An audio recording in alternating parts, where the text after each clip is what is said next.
It's lying open at her feet, the clasp not doing its job. Everything has its own little compartment. I see some antibacterial wipes, a plastic makeup bag, a low-calorie oatmeal bar, her menthol cigarettes, the spine of a book. I lean forward to read the title, Hotel du Lac. We read that in my book club. Ness hated it. Dr. Robinson sees me looking, pretends she doesn't, leans down and snaps the bag shut and places it on the other side of her chair. We're in a different room. I have been escorted out of my own room and through various corridors by the receptionist or jailer or whoever she is. Actually, she might even be a man. It's hard to tell. Whichever, she's built like a rhinoceros. At one stage, we crossed a courtyard and the fresh air took me by surprise. I paused. I turned my face to the sun and felt its rays on my skin. My hair is red, but my skin is sallow. It craves the sun. I thought of all those times I've taken sunlight for granted. The rhino gave me a little tug and I moved on across the courtyard, following the heavy roll of her bulk. We passed Mental Sita in the telly room. I gave her a little wave and she stared at me as if she'd never seen me before. But then she is mental. It's a veritable rabbit warren, this place. Grey lino and mint green walls. We passed the canteen and I saw the Squeak laughing with the chef. I make a mental note. Looks like they've got a thing going on. She says something to him, and he turns to look at me, his smile dropping. I see it everywhere. Heads look up and necks crane as I pass, and to my surprise, I realise that I'm something of a celebrity. Maybe this is how Leah feels, except the smiles don't drop when she passes. This room we're in now has an unbreakable glass panel on the window, with that black squiggly thread going through it. Beyond the glass, a goon is patrolling the lino in his polyester uniform and the rhino waits. There are no other windows. The room smells faintly of Josh's feet and Monster Munch. Essentially, it's a police interrogation room, complete with recording equipment at the side of the table.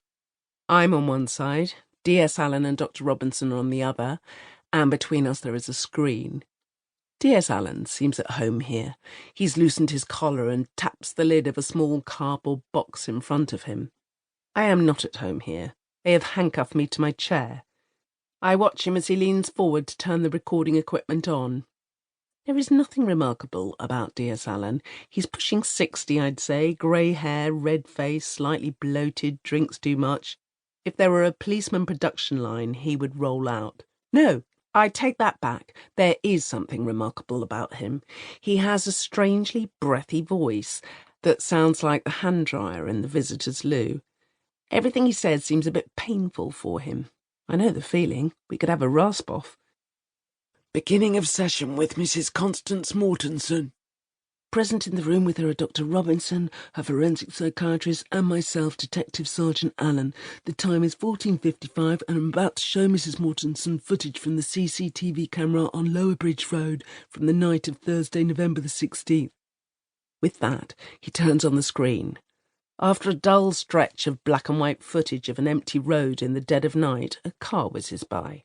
I know nothing about cars, but it does look familiar.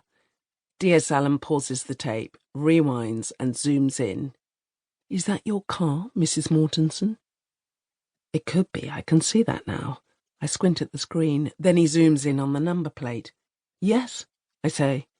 I'm good with numbers. He comes up to the driver, who is in white, blurry-faced, leaning forward, clutching the wheel, looking like something from one of those zombie shows Josh watches. I can't see anyone else in the car, only darkness. And is that you? Fuck, it is me. It might be. He zooms a little more. I look ghastly. I have a vague recollection of it now. I nod. Yes or no, please, says the hand dryer. Yes. Constance Mortensen has identified herself as the driver of the vehicle on the night in question. He seems very pleased about this. Confident now, firing on all his Dyson cylinders. He pulls out a small pile of photos wrapped together with an elastic band from the box. For a moment, I wonder whether he's going to show me his holiday snaps. Here's the wife of me in Margate. Here's a Boeing 747, transit number 090. However, his face suggests otherwise. I watch him as he undoes the band. I try to catch Dr. Robinson's eye, but she's avoiding mine. The band makes a snapping noise, and he neatly puts it to one side.